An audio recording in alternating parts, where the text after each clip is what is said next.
Welcome back to my channel warriors.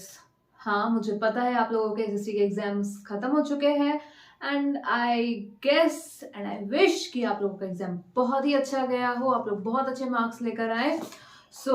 या मैं video time पे नहीं डाल पाई, माय अपॉलॉजीज, बट क्या करूँ, नेट की बहुत प्रॉब्लम हो रही थी यहाँ पर।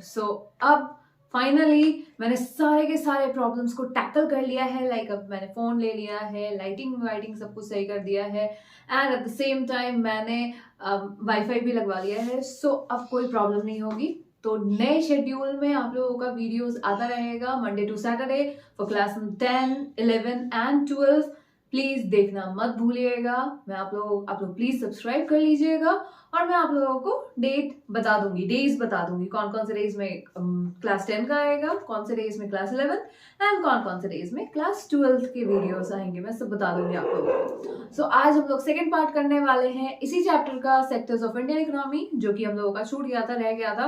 And the most interesting part है ये, जिसमें हम लोगों को क्वेश्चन पूछा जाता है how to create more employment, किस तरीके से हम लोग एम्प्लॉयमेंट और ज्यादा से ज्यादा क्रिएट कर सकते हैं। उससे पहले लाइक कर देना प्लीज। हम लोग किस तरीके से एम्प्लॉयमेंट क्रिएट कर सकते हैं। एम्प्लॉयमेंट क्रिएट करने के लिए हम लोगों को क्या क्या चाहिए, सबसे पहले ध्यान में रखना होगा कि हम लोगों ने पहले क्या देखा, एग्रीकल्चर में जीडीपी कंट्रीब्यूशन बहुत ज्यादा है, लेकिन हम लोगों का एम्प्लॉयमेंट उतना ज्यादा नहीं है। तो हम लोगों को क्या मेहनत करनी पड़ेगी एग्रीकल्चर सेक्टर में, कैसे हम लोग एम्प्लॉयमेंट बढ़ा सकते हैं एग्रीकल्चर सेक्टर में। एग्रीकल्चर सेक्टर में एम्प्लॉयमेंट बढ़ाने के लिए हम लोगों को क्या करना पड़ेगा, हम लोगों को कंस्ट्रक्ट करवाने पड़ेंगे वेल या फिर ट्यूब वेल्स, ताकि जो लोग हैं एग्रीकल्चर से रिलेटेड, जिनके पास पानी की बहुत ज्यादा समस्या होती है, वो लोग इरिगेट कर सकते हैं बहुत ही इजीली। जो हम लोगों ने लक्ष्मी का केस देखा था, जहां पर डिस्गाइज्ड अनएम्प्लॉयमेंट का हम लोगों ने देखा था वो केस, तो यहाँ पर क्या हुआ था डिस्गाइज्ड अनएम्प्लॉयमेंट वाले में कि वो लोग 3 लोग काम कर रहे थे, 2 लोग तो फालतू में बैठे हुए थे।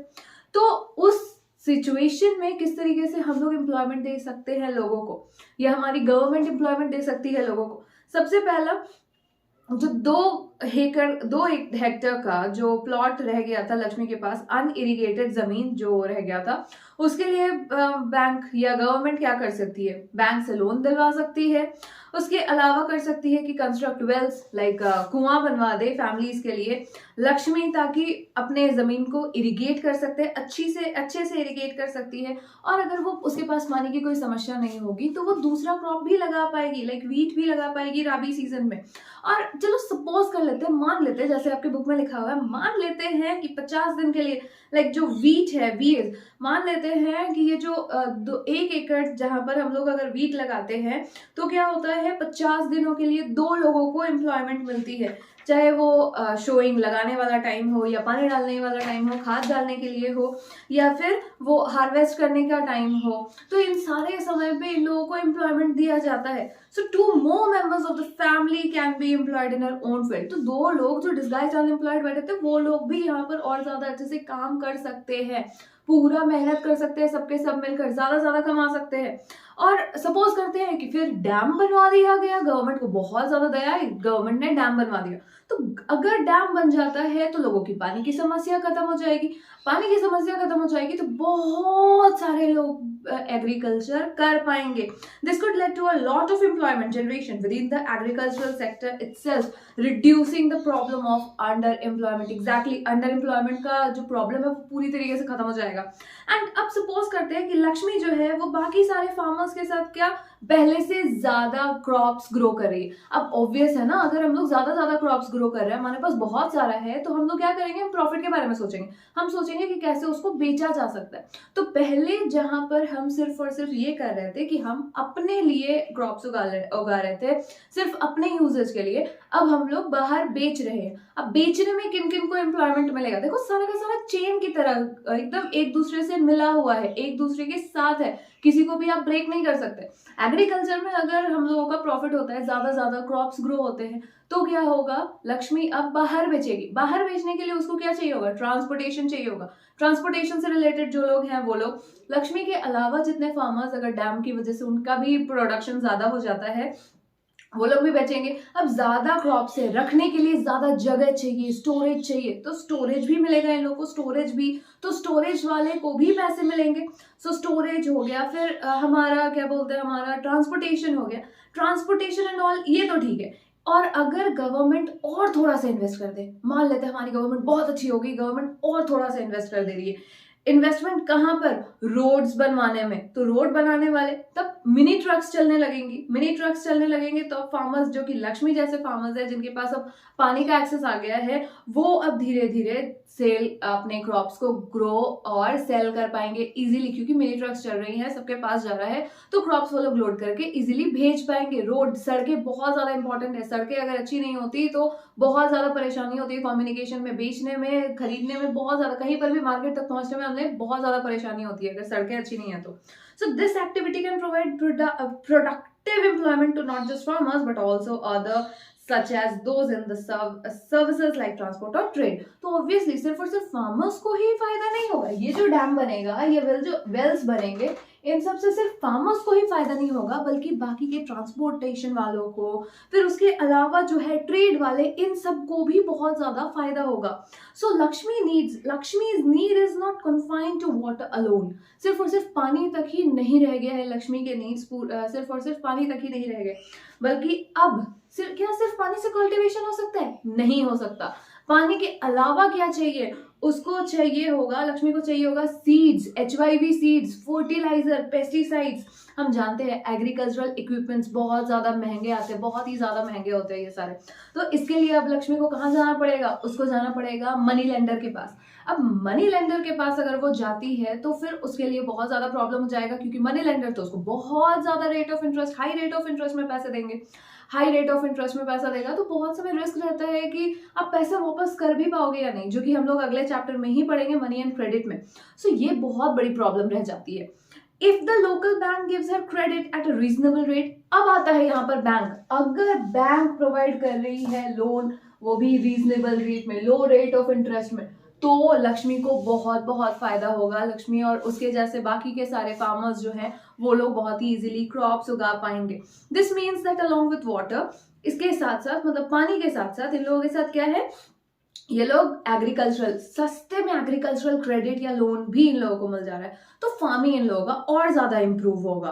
और ये सारा हम लोग बहुत ही डिटेल्स में पढ़ेंगे, like money and credit chapter में डिटेल्स में है किस तरीके से लोन एक्टिविटीज है क्या नहीं, लोन किस तरीके से लिया जाता है, कितने एकड़ वाले लोगों को, जमीन वाले लोगों को ही लोन दिया जाता है, या क्या क्या कैटेगरीज है, लाइक किस तरीके से लोग ज्यादा लोन, मतलब ज्यादा हाई रेट ऑफ इंटरेस्ट में जो मनी लेंडर्स है वो लोग लोन देते हैं, एंड बैंक कितना सस्ता में लोन देती है, ये सारा का सारा चीज हम लोग मनी एंड क्रेडिट में पढ़ेंगे ही।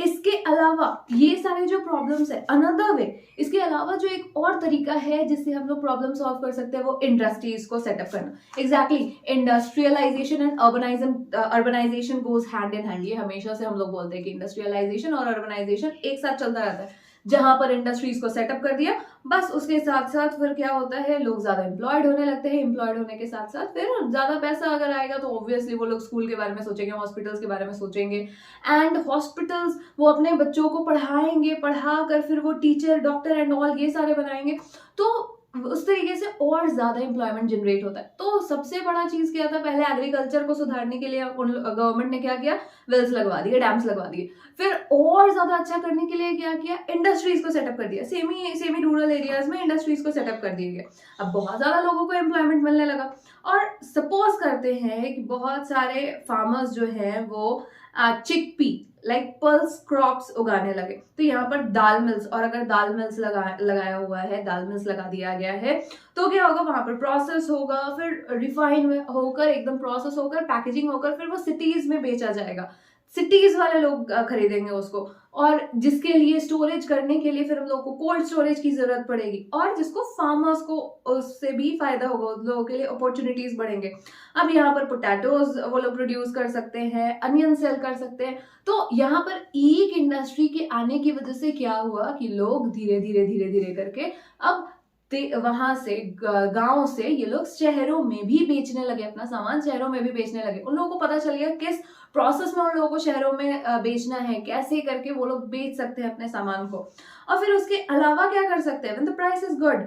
और ऑब्वियसली जब आलू का या प्याज का दाम बहुत ज्यादा बढ़ जाता है, तब ये लोग बेच सकते हैं, बाहर बेच सकते हैं, अपने मार्केट में बेच सकते हैं। It is also possible to set up industries that process vegetable and agricultural produce like potato, sweet potato, rice, wheat, tomato, fruits, which can be sold outside the market. Exactly. ऐसे जगहों पर जहां पर agriculture बहुत ज्यादा होता है, वहां पर अगर हम ऐसे इंडस्ट्रीज को सेटअप करते हैं जिसका एग्रीकल्चरल प्रोड्यूस से लेना देना है, ऑब्वियसली तो फिर क्या होगा, एग्रीकल्चर को भी फायदा होगा, इंडस्ट्रीज को भी फायदा होगा, कुछ रॉ मटेरियल बहुत ही नजदीक मिल जाएगा उन लोगों को, और एग्रीकल्चर लाइक फार्मर्स को बहुत ज्यादा फायदा होगा, वो लोग इजिली बेच पाएंगे। सो ये क्या होगा, ये एम्प्लॉयमेंट प्रोड्यूस करेगा इंडस्ट्रीज में भी। जो फार्मर्स है, फार्मर्स अपने क्रॉप्स उगा रहे हैं, जहां पर जिनको काम नहीं मिला वो लोग इंडस्ट्रीज में जाके काम करने लगे, इंडस्ट्रीज में भी काम बढ़ गया, इंडस्ट्रीज में भी रिसोर्सेज आ गए, लाइक ह्यूमन रिसोर्सेज हो गए, और उसके साथ साथ जो बाकी का ह्यूमन रिसोर्सेज था वो एग्रीकल्चर में भी। तो दोनों तरफ से एम्प्लॉयमेंट, दोनों तरफ से फायदा। So this will provide employment in industries located in semi-rural areas and not necessarily in large urban centers. उसके अलावा हम लोगों को क्या बोल दे रहा है कि do you know that in India there are about 200 million childrens in the school going age group.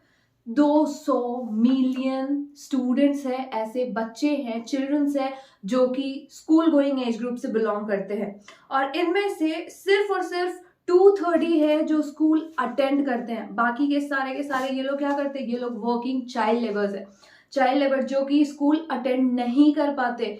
इन लोगों के लिए क्या जरूरी है, if these children are to attend schools we will require more buildings, more teachers and other staffs।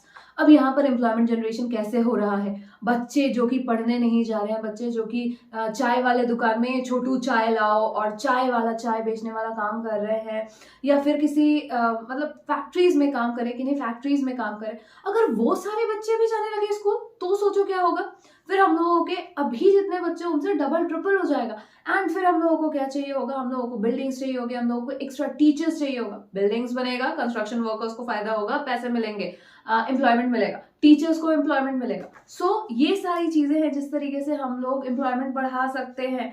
और इसके लिए हम लोगों को क्या करना पड़ेगा, study conducted by planning commission estimate that nearly 20 lakh jobs can be created in the education sector only. सिर्फ और सिर्फ एजुकेशन सेक्टर में ही हम लोग कम से कम 20,000, सॉरी नॉट 20,000, 20,000 तो बहुत कम है, 20 लाख जॉब अपॉर्चुनिटीज क्रिएट कर सकते हैं। Teachers, non teaching staffs, building अगर हम लोग बना रहे हैं, उसके बाद पियन एंड ऑल, ये सारे के सारे हम लोग और ज्यादा लाइक एम्प्लॉयमेंट जनरेट कर सकते हैं सिर्फ और सिर्फ एजुकेशन सेक्टर में, अगर हम सारे बच्चों के लिए प्लान क्रिएट्स करें तो। फिर उसके बाद क्या है, similarly if we are to improve the health situation we need many more doctors. Exactly, अगर हेल्थ सिचुएशन, अगर एजुकेशनल सिचुएशन संभालना है तो हम लोग को ज्यादा टीचर चाहिए, हेल्थ सिचुएशन संभालना है तो हम लोग को ज्यादा डॉक्टर्स चाहिए। ये तो लाइक नोन है, ये तो सबको पता है कि अगर बिना डॉक्टर्स के, बिना अच्छे डॉक्टर्स के अच्छा ट्रीटमेंट नहीं हो सकता। और इस वजह से डॉक्टर्स, नर्स, हेल्थ वर्कर्स, ये सारे को भी हम लोग रूरल एरियाज में भी काम दे सकते हैं, जिससे उनका भी जॉब बढ़ेगा और रूरल एरिया के जो लोग हैं उन लोगों का भी हेल्थ पे सुधार आएगा। सो ये सारी चीजें। अब इम्पोर्टेंट, एवरी स्टेट्स और region has potential for increasing the income and employment for people in that area. Exactly, हर एक स्टेट के पास इतना या रीजन के पास इतना तो पोटेंशियल होता है कि वो अपने रीजन या अपने स्टेट को और ज्यादा डेवलप कर सके, अपने लोगों को और ज्यादा अच्छे से डेवलप कर सके, एम्प्लॉयमेंट दे सके, चाहे वो टूरिज्म की तरह से हो, चाहे वो रीजनल क्राफ्ट। हर एक जगह पर क्राफ्ट होता है, हर एक जगह का अपना अपना तरीका होता है। राजस्थान में वो मिरर वर्क वाला वो जो ड्रेसेस, घाघरा एंड चोली, ये सारा फेमस है। तो फिर झारखंड में हम लोगों का कुछ अलग फेमस है, वो बांस वाला बेत से जो हम लोग बनाते हैं वो फेमस है। वेस्ट बंगाल में अगर चले जाओ तो आप लोगों को नजर आएगा हमारा मिट्टी से बने हुए ऑर्नामेंट्स नजर आते हैं, लाइक कान का और गले के ऑर्नामेंट्स नजर आते हैं मिट्टी के बने हुए, जो बाकी और स्टेट्स में कोई पहनता भी नहीं है। तो वहां का कल्चर अलग है, हर एक जगह का, हर एक स्टेट्स का कल्चर अलग अलग है। कहीं पर टूरिज्म बहुत अच्छे से हो सकता है, हमारे टोपोग्राफिकल कंडीशंस बहुत अच्छे हैं हमारे इंडिया के, टूरिज्म के जरिए से हम लोग एम्प्लॉयमेंट बढ़ा सकते हैं, क्राफ्ट्स के जरिए से हम लोग एम्प्लॉयमेंट बढ़ा सकते हैं। एट द सेम टाइम नए सर्विसेज, आईटी सेक्टर बहुत सारे, नोएडा, हमारा हैदराबाद, ये हर एक जगह पर लाइक आईटी सेक्टर्स बहुत अच्छे से डेवलप किया जा सकता है, नए नए टेक्नोलॉजीज लाए जा सकते हैं। तो ये सारा, some of these would require proper planning. Exactly, proper planning की जरूरत है और सपोर्ट, गवर्नमेंट से सपोर्ट और प्रॉपर प्लानिंग का जरूरत है। चाहे वो टूरिज्म ही हम लोग बात करते हैं, टूरिज्म का अगर हम लोग बात करें तो टूरिज्म के लिए प्रॉपर प्लानिंग की बहुत ज्यादा जरूरत है। किस तरीके से प्लान करें कि ज्यादा से ज्यादा लोग अट्रैक्ट हो, ज्यादा से ज्यादा लोग घूमने आए, देखने आए, एंड हम लोग अपना काम कर सके, ज्यादा रेवेन्यू मिल सके हम लोगों को. For example, the same study by the planning commission says that if tourism as a sector is improved every year we can give additional employment to more than 35 lakhs people. और वही हमारे यहाँ पर planning commission कहती है, अगर हम लोग टूरिज्म को और बढ़ावा दे तो क्या हो सकता है, हम लोगों का 35 lakhs लोगों को और ज्यादा हम लोग एम्प्लॉयमेंट दे सकते हैं. एजुकेशन सेक्टर में अगर हम लोग और ज्यादा एम्प्लॉयमेंट क्रिएट करें तो 20 lakhs लोग एम्प्लॉयड होंगे. टूरिज्म सेक्टर में अगर हम लोग ज्यादा काम करें, मेहनत करें, तो फिर 35 lakhs लोग को एम्प्लॉयमेंट मिलेगा. अब 35 lakhs लोगों में है कौन कौन? जो लोग कंस्ट्रक्ट करते हैं वो लोग, या जो लोग आसपास के जो वेंडर्स हैं, ये फुचका वाले या फिर जो कैंडीज वाले हैं, या और भी बाकी आइसक्रीम वाले लोग हैं, जो छोटे छोटे वेंडर्स हैं वो लोग, या फिर जो घूमने आ रहे हैं वो लोग, या फिर अगर पानी के आसपास का टूरिज्म है, लाइक पानी के ऊपर है आसपास, तो वहां के जो वाटरफॉल्स एंड वाटर राइड्स करवा रहे हैं वो लोग को टूरिज्म इनकम मिलेगा, एम्प्लॉयमेंट मिलेगा, या किसको मिलेगा? बहुत सारे लोग हैं जिन लोगों को एम्प्लॉयमेंट मिलेगा, जो कंस्ट्रक्ट कर रहे हैं उस समय उन लोगों को, जो लोग आ रहे हैं, जो गाइड्स हैं जो लेकर आ रहे हैं उन लोगों को, बहुत सारे ऐसे. ट्रांसपोर्टेशन, एग्जैक्टली ट्रांसपोर्टेशन में हम लोगों का और ज्यादा बढ़ेगा, ट्रांसपोर्टेशन कर पाएंगे लोग, ट्रांसपोर्टेशन वालों को भी जॉब मिलेगा. सो हर एक चीज, किसी भी एक चीज को या किसी भी एक जगह को अगर हम लोग इम्प्रूव करें तो बाकी सारे जगह ऑटोमेटिकली इम्प्रूव होने लगते हैं. So we must realize that some of the suggestions discussed above would take a long time of implement. Exactly. हम लोगों को ये भी realize करना चाहिए कि इतना ये जो हम लोग बात कर रहे थे कि एजुकेशन सेक्टर में एम्प्लॉयमेंट बढ़ाना पड़ेगा, लाइक स्कूल्स बनवाने, हॉस्पिटल्स बनवाने पड़ेंगे, स्कूल्स बनवाने पड़ेंगे, यूनिवर्सिटीज बनवाने पड़ेंगे, या फिर टूरिज्म करवाना पड़ेगा, तो इन सब में बहुत लंबा टाइम चला जाता है. लाइक स्कूल बनने में या यूनिवर्सिटी बनने में बहुत टाइम लगता है, एंड सिर्फ और सिर्फ बनना ही नहीं है, एफिलिएशन एंड ऑल ब्ला ब्ला बहुत सारी चीजें हैं, तो इसमें बहुत टाइम लग जाता है. डॉक्टर्स काम करेंगे एंड ऑल, ये सारा बहुत लेंदी प्रोसेस है, बहुत लंबा प्रोसेस है. अब क्विकली हम लोगों को क्विक मेजर्स, अब भूख आज लगी है, हम 10 साल बाद थोड़े खाएंगे, 10 साल तक जिंदा ही नहीं रहेंगे, 10 दिन बाद थोड़े खाएंगे. अब भूख आज लगी है तो हम लोग को क्विक, अभी अगर कुछ खाने को नहीं है, लाइक चावल दाल ये सब नहीं है, तो हम लोग क्या कर सकते हैं? अगर मैगी है तो चलो जल्दी से मैगी बनाकर खा लेते हैं, बाद में खाना बनाते रहेंगे, लेकर आएंगे, फिर बनाएंगे, वो चलता रहेगा. लेकिन क्विकली अभी भूख लगी है, अभी खाना है, तो क्या करें हम लोग? अभी भूख लगी है, अभी खाना है, तो इसके लिए हमारे जो सेंट्रल गवर्नमेंट है इन्होंने क्या किया? इन्होंने राइट टू वर्क दिया. राइट टू वर्क कहाँ पर? तो 200 डिस्ट्रिक्ट्स में, हमारे इंडिया के 200 डिस्ट्रिक्ट्स में राइट टू वर्क का ये प्रावधान रखा, जिसको हम लोग क्या कहते हैं? National rural employment guarantee act, जो कि 2005 में शुरू किया गया था. National rural employment guarantee act is always important. यहाँ पर क्या होता है कि जो लोग जरूरतमंद है, जो लोग काम कर सकते हैं और जरूरतमंद है, उन लोगों को 100 दिन का अश्योर्ड, 365 डेज होता है हमारे साल में, और 100 दिन का अश्योर्ड काम दिया जा रहा है कि आप काम कर सकते हो, आपको काम मिलेगा. लेकिन क्या? जमीन से जुड़ा हुआ काम, चाहे कंस्ट्रक्शन का काम हो, चाहे एग्रीकल्चर का काम हो, कुछ भी, लेकिन सिर्फ 100 दिन जो जमीन से जुड़ा हुआ काम, जो और डेवलपमेंट ला सकता है, वैसा काम दिया जा रहा था. If the government fails in its duty to provide employment, it will give unemployment allowances. अगर गवर्नमेंट एम्प्लॉयमेंट प्रोवाइड नहीं कर पाती है तो फिर इनको अनएम्प्लॉयमेंट अलाउंसेस भी देंगी, जो वैसे लोगों को जिनको वो एम्प्लॉयमेंट प्रोवाइड नहीं कर पाए. सो यहाँ पर क्या, ये सारा का सारा था जिससे हम लोग जमीन का और प्रोडक्टिविटी बढ़ा सकते हैं, वैसे ही कामों में लगाया जा रहा था उन लोगों को. Will be given preference under this act. तो ये हुआ था.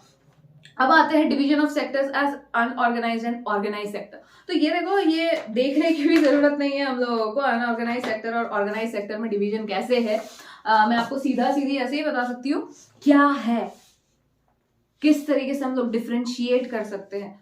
2 सिचुएशन हम लोगों को यहाँ पर दिया गया है हम लोगों को डिफरेंशिएट करने के लिए. एक है कांता का सिचुएशन और दूसरा है कमल का सिचुएशन. कांता कौन है? तो कांता ऑफिस में काम करती है और वो अपने ऑफिस जाती है कितने बजे से कितने बजे तक? तो 9:30 बजे से 5:30 बजे तक का उसका ऑफिस है. उसको रेगुलर सैलरी मिलता है, हर एक मंथ एंड में उसको सैलरी मिल जाती है, एंड एडिशनल सैलरी भी मिलता है जब वो ओवर टाइम करती है तो, लाइक और उसके अलावा उसको प्रोविडेंट फंड मिलता है जो कि गवर्नमेंट के रूल्स के हिसाब से होता है.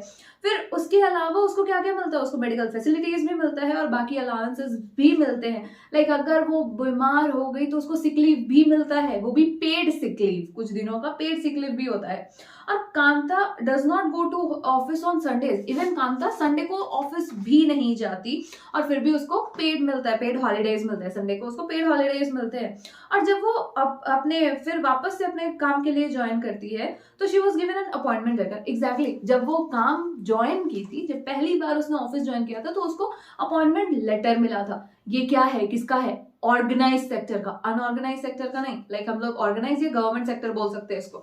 तो उसको अपॉइंटमेंट लेटर मिला था काम करने के लिए और उसमें सारे के सारे टर्म्स एंड कंडीशंस रखे हुए थे कि किस तरीके से आप काम करोगे और कैसे आप लोगों को पैसे ज्यादा मिलेंगे और क्या है ये rules and regulations and norms, हर कुछ सब कुछ वहां पर लिखा हुआ था। लेकिन कमल का जो सिचुएशन है, कमल क्या करता है, कमल दूसरे एक शॉप में काम करता है जहां पर उसको कोई रूल रेगुलेशन नहीं है, कोई टाइमिंग नहीं है। अगर वो नहीं गया उस दिन काम करने, एक दिन काम करने नहीं गया तो फिर उसको क्या होगा, उसको पैसे नहीं मिलेंगे।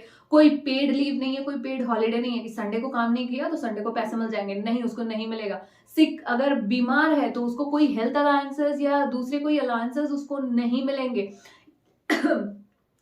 और यहाँ पर क्या हो, he goes to school, he goes to the shop at 7:30 in the morning at work till 8 PM। तो 7:30 से जाता है और 8 बजे तक 12 साढ़े 12 घंटे का काम करता है। ये क्या है, ये अनऑर्गेनाइज सेक्टर है, प्राइवेट सेक्टर है, जहां पर सिर्फ और सिर्फ काम करवाया जाता है, आपके बारे में नहीं सोचा जाता। प्राइवेट सेक्टर में काम करते रहो करते रहो करते रहो, जब तक आपको काम, आपसे काम लगेगा, आपसे काम निकलेगा, तब तक आपको काम करवाया जाएगा।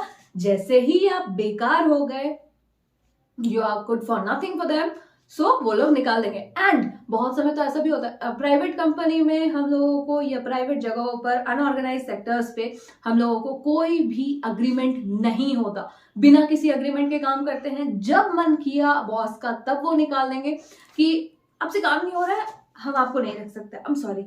जब मन करेगा तब निकाल देंगे वो लोग, जैसी उनकी मर्जी होगी वैसी करेंगे। बॉस इज ऑलवेज राइट, जो हम लोग सुनते हैं, बॉस इज ऑलवेज राइट। या for unorganized sector boss is always right. Kanta work से ना ऑर्गेनाइज सेक्टर, यहाँ पर भी हम लोगों को बता दिया कि यहाँ पर क्या होता है, इट इज कॉल्ड फॉर्मल। देखो ऑर्गेनाइज सेक्टर क्यों बोला जाता है, क्योंकि ये फॉर्मल प्रोसेस एंड प्रोसीजर से यहाँ पर काम होता है। Some of these people may not be employed by anyone but may work on their own, but they too have to register themselves with the government and follow the rules of regulation। बहुत समय हम लोगों का government rules and regulations को मानना पड़ता है। Organise sector में हम लोगों को गवर्नमेंट के norms and rules and regulations को मानने ही पड़ेंगे।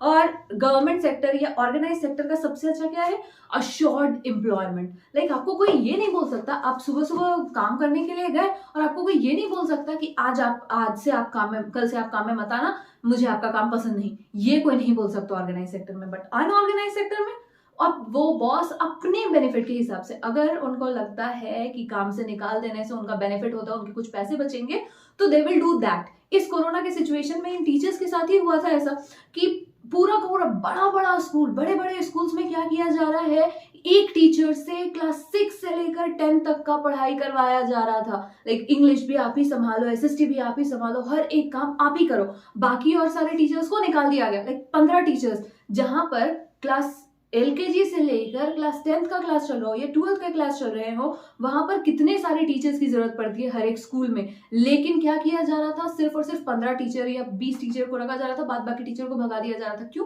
क्योंकि उन लोगों को अपना फायदा देखना है, सामने वाला मर जाए भूख से कोई, किसी को कोई मतलब नहीं है। सो ऐसे ऐसे सिचुएशंस होते हैं, ऐसे ऐसे सिचुएशंस पार करने पड़ते हैं अनऑर्गेनाइज सेक्टर में, जहां पर आपका जॉब ले लिया जाता है, आपसे जॉब छीन लिया जाता है, अचानक से आपको बोल दिया जाता है कि आप काम नहीं कर सकते, आप बैठ जाओ, आप हम लोग के पास अभी पैसे नहीं है, हम आपको पैसे नहीं दे सकते एंड ऑल। तो ये ऐसा सिचुएशन है। सो दीज बेनिफिट्स, और उनको कोई बेनिफिट भी नहीं मिलता। अगर आप जा रहे हो काम करने के लिए तो आपको पैसे मिलेंगे, जैसे आप जिस दिन आप नहीं गए काम करने के लिए उस दिन आपको पैसे भी नहीं मिलेंगे, ऐसा सिचुएशन है। So in contrast, Kamal works in the unorganized sector. The unorganized sector is characterized by small and scattered units which are largely outside the control of the government. Exactly, unorganized sector या private sector government के control के बिल्कुल बाहर होता है, जिसकी वजह से यहाँ पर ये सारे लोग क्या करते हैं, मनमानी करते हैं। How to protect the workers in unorganized sector? तो देखो, अनऑर्गेनाइज सेक्टर के लोगों को हम लोग कैसे बचा सकते हैं, इस तरीके से सबसे पहला चीज, अनऑर्गेनाइज सेक्टर में क्या है, बहुत ज्यादा जॉब अपॉर्चुनिटीज, बहुत ज्यादा जॉब अपॉर्चुनिटीज होने की वजह से बहुत सारे लोग एम्प्लॉयड है अनऑर्गेनाइज सेक्टर में। और ऑर्गेनाइज सेक्टर या गवर्नमेंट सेक्टर्स का हम जानते हैं कि बहुत ही धीरे धीरे एम्प्लॉयमेंट अपॉर्चुनिटीज बढ़ता है। लाइक एम्प्लॉयमेंट है ही नहीं, भले ही आप कितना भी कर लो, लेकिन एम्प्लॉयमेंट मिलता ही नहीं है। बहुत रेयर, बहुत कम जॉब मिलते हैं, जॉब्स लोगों को मिलते हैं। सो इस वजह से ज्यादातर लोग क्या करते हैं, commonly it is also common to find many organized sector enterprises in unorganized sector. They adopt such strategies to evade taxes and refuse to follow laws that protect laborers. Even बहुत समय ऐसा भी होता है कि ऑर्गेनाइज सेक्टर जो है वो अनऑर्गेनाइज सेक्टर की तरह काम करते हैं। क्यों करते हैं? ताकि वो टैक्सेस से बच सके और उसके साथ साथ वो लोग लॉज लाइक रिफ्यूज कर सके, जो कि लेबर लॉज के लिए, लेबर्स के लिए, लेबर के प्रोटेक्शन के लिए जो लॉज बनाए हैं उन सभी को भी रिफ्यूज कर सके।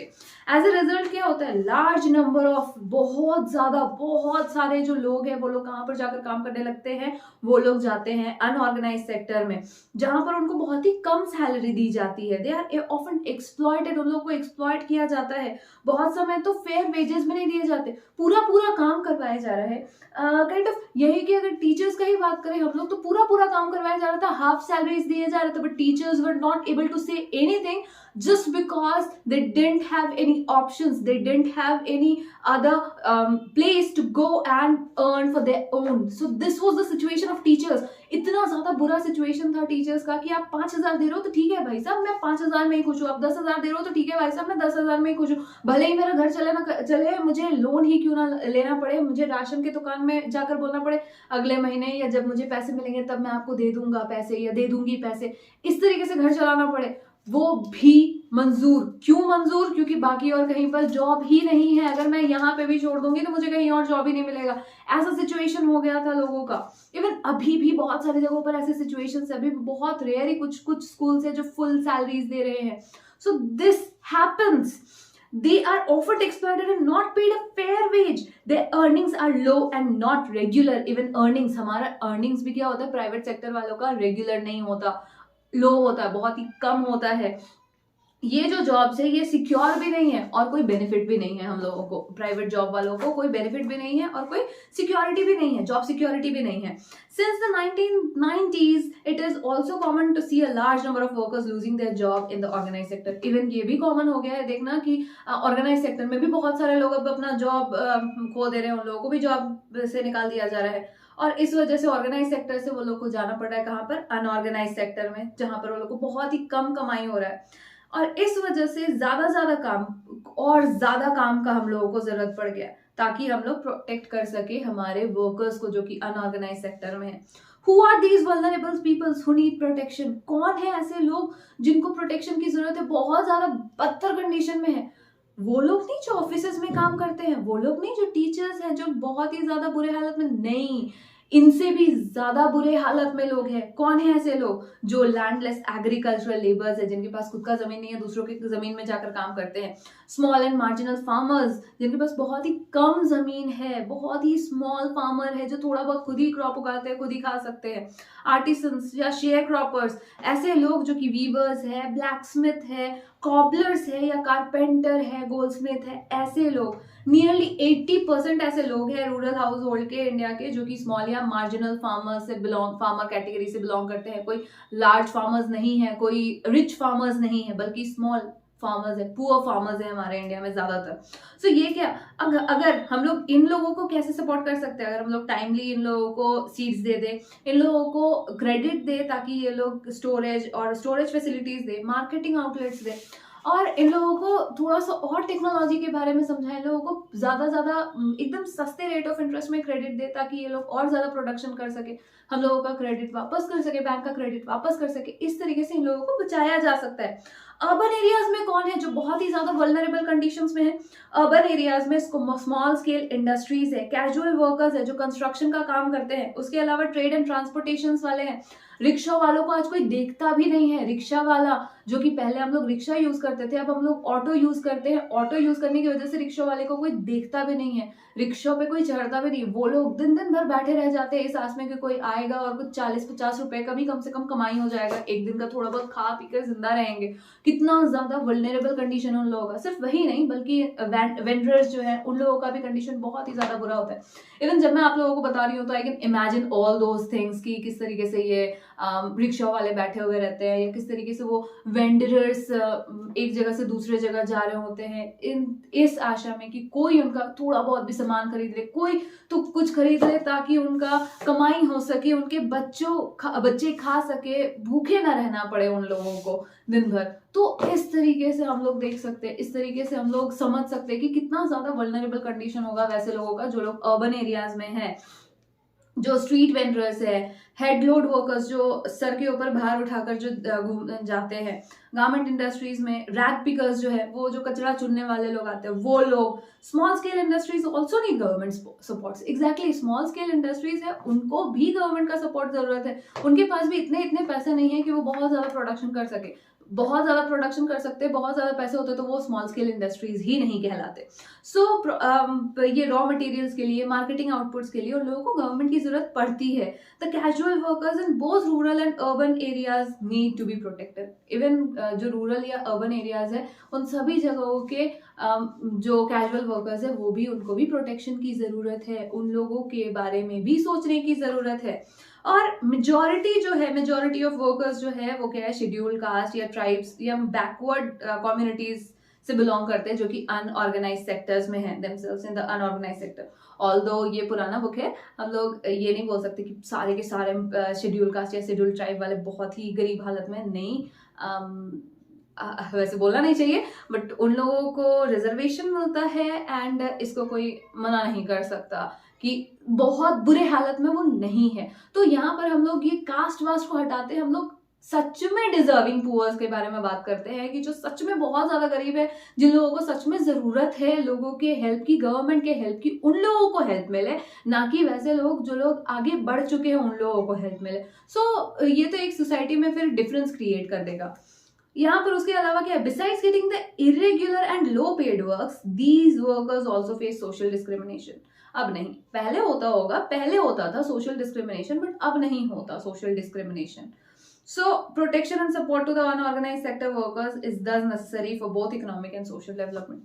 या इकोनॉमिक एंड सोशल डेवलपमेंट दोनों के दोनों ही बहुत ज्यादा जरूरी है, लेकिन अब ऐसा नहीं होता कि हम दूसरे लोगों को लाइक अनटचेबल टाइप का ट्रीट कर रहे हैं या बहुत बुरे टाइप से ट्रीट कर रहे हैं। बहुत रेयर कहीं पर अगर एज ओल्ड लाइक ट्रेडिशन अगर चल रहा हो तो होगा, वैसा है नहीं कुछ, पर अब वैसा कुछ नहीं है। Sectors in terms of ownership, public and private sector, terms of ownership, public and private sector, वहां पर हम लोगों को बताया था ऑर्गेनाइज एंड अनऑर्गेनाइज्ड, सारा का सारा वैसा ही था, पब्लिक एंड प्राइवेट सेक्टर की तरह ही था, बट नाम दे दिया था हम लोगों को ऑर्गेनाइज एंड अनऑर्गेनाइज्ड। यहाँ पर हम लोगों को बता रहा है public and private sector. Public and private sectors में क्या अंतर है, यहाँ पर जो इकोनॉमिक सेक्टर्स है इनको दो तरीके से हम लोग डिवाइड कर सकते हैं, like could be on the basis of to own states owns asset, who owns assets and is responsible for the delivery of services. In public sector government सारे एसेट्स को ओन करती है और वही रिस्पॉन्सिबल है प्रोवाइड करने के लिए, सर्विसेज प्रोवाइड करने के लिए। प्राइवेट सेक्टर में ऑब्वियसली जो लोग अपना सबका मतलब एसेट्स उनका खुद का होता है। So private sector ownership of assets and delivery of services in the hand of private owners and individuals और कंपनीज, जैसे रेलवे, पोस्ट ऑफिस, ये सारा एग्जाम्पल हो गया हम लोगों का क्या, तो पब्लिक सेक्टर का। ऑल्दो रेलवे को भी अब धीरे धीरे प्राइवेट किया जा रहा है, तो उसको भी हम लोग पब्लिक सेक्टर में पूरी तरीके से नहीं ले सकते। फिर उसके बाद आता है Tata iron and steel company, जिसको हम लोग टिस्को कहते हैं। फिर जिंदल कंपनी जो है वो भी हम लोगों का हो जाएगा क्या, प्राइवेट कंपनीज में। फिर रिलायंस इंडस्ट्रीज लिमिटेड, ये भी हो जाएगा क्या, तो प्राइवेट कंपनी हो जाएगा। ये सारे के सारे हो जाते हैं हमारे प्राइवेट कंपनीज में आ जाते हैं, प्राइवेटली ओन्ड। और प्राइवेट सेक्टर्स में क्या है, private sectors guided by the motives to earn profit. Exactly, private sector जो भी काम करता है अपने प्रॉफिट के लिए करता है, सिर्फ और सिर्फ अपने प्रॉफिट के लिए, उसको कोई मतलब नहीं है सामने वाले के साथ क्या हो रहा है क्या नहीं हो रहा है, कोई फर्क नहीं पड़ता। And services, to get such services we have to pay money to these individuals and companies. Exactly, हम लोगों को अगर चाहिए, हम लोगों को अगर सर्विसेज चाहिए तो हम लोगों को प्राइवेट सेक्टर को बहुत ज्यादा पैसे देने पड़ेंगे। जहां पर एक ट्रेन का जब गवर्नमेंट के हिसाब से चलती थी तो हम लोग 10 रुपए 20 रुपए का भी अगर टिकट कटवाते थे तो भी बहुत दूर जा सकते थे। अब 10 रुपए 20 रुपए का तो कोई सीन ही नहीं है अगर प्राइवेट सेक्टर आ जाएगा तो।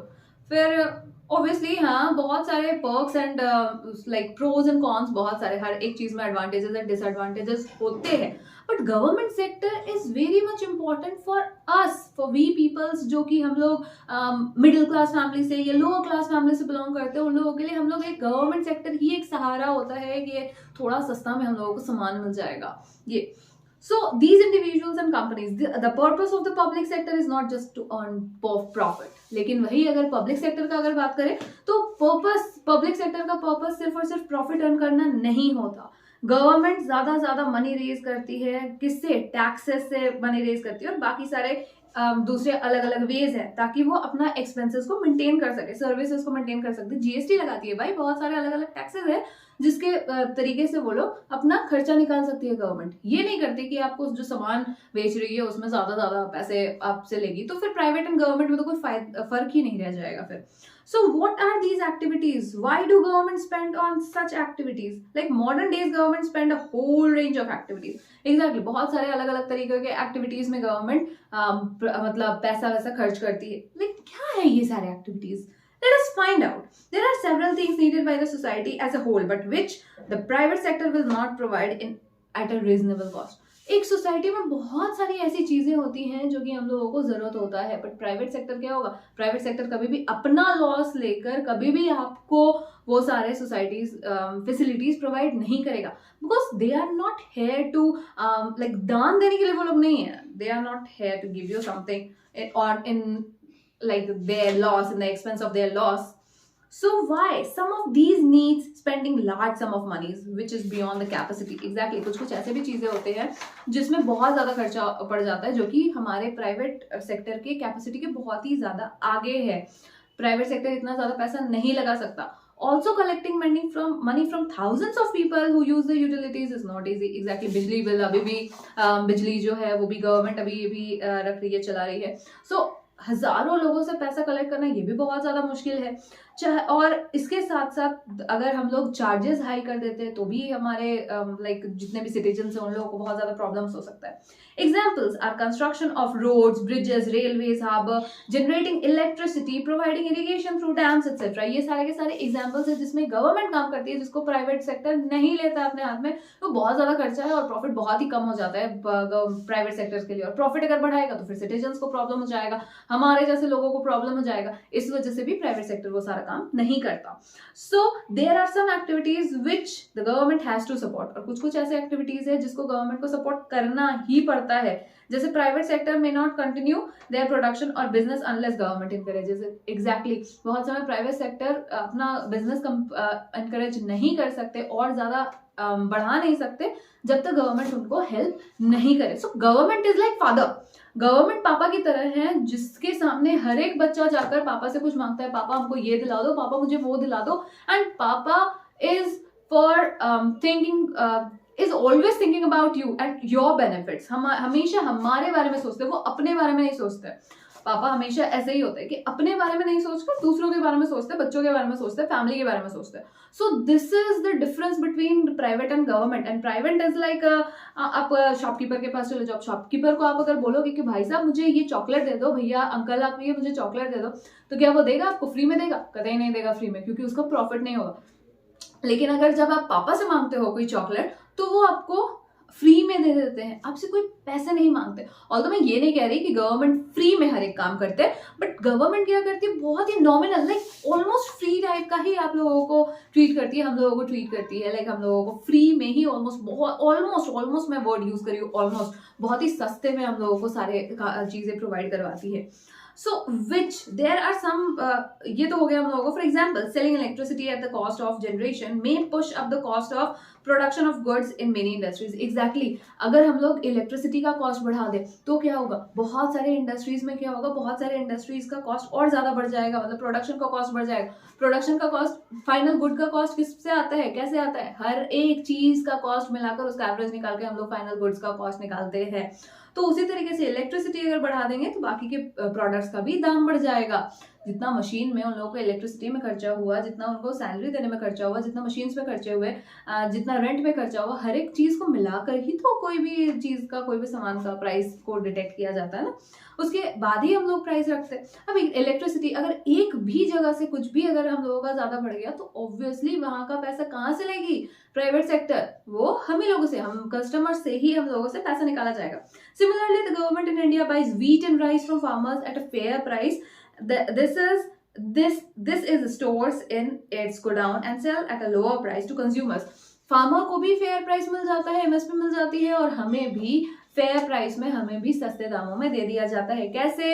एमएसपी के जरिए, मिनिमम सपोर्ट प्राइस इन लोगों को गवर्नमेंट को मिल गया, सॉरी फार्मर्स को मिल गया, और हम लोगों को किस तरीके से, हम लोगों को एफसीआई जो फूड कॉर्पोरेशन ऑफ इंडिया है उन्होंने अपना स्टोर कर लिया, एंड राशन शॉप्स के जरिए पीडीएस जो वर्ड है, PDS public distribution system PDS, उसके जरिए हम कंज्यूमर्स को भी सस्ते में मिल जा रहा है। क्या ये गवर्नमेंट, प्राइवेट सेक्टर ये काम कर सकता था? नहीं कर सकता था, ये गवर्नमेंट सेक्टर ही काम कर सकता है ऐसा। So there are large number of activities which are primarily responsible for the government of the government. The government must spend on it. और exactly ये जो गवर्नमेंट स्कूल्स है, गवर्नमेंट स्कूल्स हो गए, रोड्स हो गए, बिल्डिंग्स, सॉरी ब्रिजेस हो गए, ये सारे के सारे गवर्नमेंट के अंडर आते हैं। तो गवर्नमेंट को इन सब में पैसे स्पेंड करना बहुत ज्यादा जरूरी है, चाहे वो हेल्थ के लिए हो, एजुकेशन के लिए हो, फैसिलिटीज, ये सारा तो ऑब्वियस है। Examples, running proper schools and providing quality education, जो हमारे केजरीवाल साहब कर रहे हैं। सर केजरीवाल हम लोगों के यहाँ पर दिल्ली में काम कर रहे हैं। गवर्नमेंट स्कूल्स इतने ज्यादा अच्छे हैं, गवर्नमेंट इतनी ज्यादा अच्छी पढ़ाई दे रही है कि किसी को प्राइवेट स्कूल में जाने की जरूरत नहीं है, वो गवर्नमेंट स्कूल से जाकर भी पढ़ाई कर सकते हैं at a very nominal cost, and उन लोग बहुत अच्छे से पढ़ाई कर सकते हैं। And at the same time वही अगर आप बिहार, उत्तर प्रदेश या बाकी स्टेट्स के हालत देख लो, बाकी स्टेट्स का हालत बहुत ही ज्यादा बुरा है। वहां पर ज्यादा अच्छे स्कूल्स नहीं है, स्कूल्स अगर हैं तो टीचर्स अच्छे नहीं है, जिनको कुछ आता ही नहीं है।